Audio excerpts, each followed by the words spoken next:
Sorry. কেন?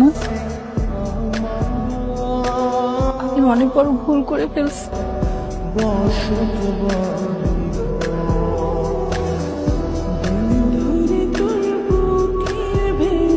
Lily, তুই আমাকে মাফ করে দে। আমি অনেক বড় অন্যায় করে ফেলছি রে তোর সাথে। হাসান ভাই যে চিঠিগুলো দিত তোকে দেওয়ার জন্য, আমি সেই চিঠিগুলো তোকে দেইনি। আমি নিজে লিখে তোকে চিঠি দিতাম। আর তুই যেই চিঠিটা আমাকে দিয়েছিলি হাসান ভাইকে দেওয়ার জন্য, আমি সেইটা তাকে দেইনি। ওইটাও আমি নিজের হাতে লিখে দিয়েছিলাম। এই বুড়ি, আমি চলে যাচ্ছি, কিন্তু তোর দেওয়া অ্যালবামে ভরা আমাদের স্মৃতিগুলো নিয়ে যাচ্ছি। তোকে একটা কথা বলেছিলাম, আশা করি চিঠিতে কথার উত্তরটা দিবি। চিঠিতে লিখলে আমি বারবার তোর ভালোবাসি কথাটা পড়তে পারবো। মনে হবে তুই আমার কাছেই আছিস, পাশেই আছিস।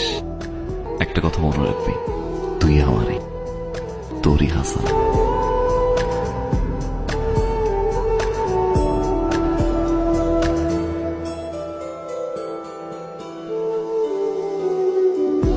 হাসু, আমি তোকে অনেক ভালোবাসি, অনেক অনেক অনেক ভালোবাসি।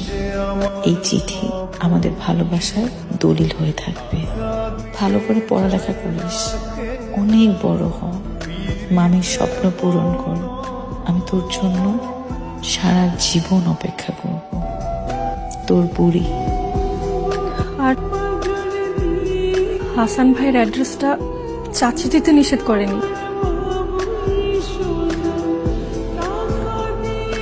আমি নিজে থেকে তোকে আর দেইনি। তুই এটা কি করলি মুনিয়া?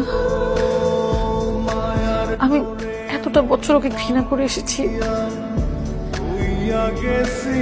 লিলি, ওদের রিলেশনশিপটাতে আমি অনেক জেলাস ফিল করতাম।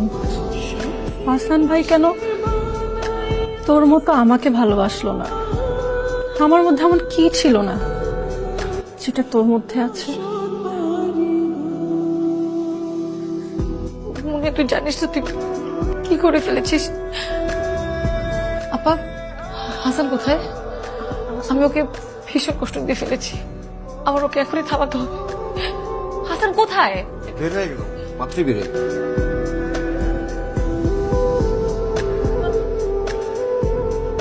আমাকে বিয়ে করবি?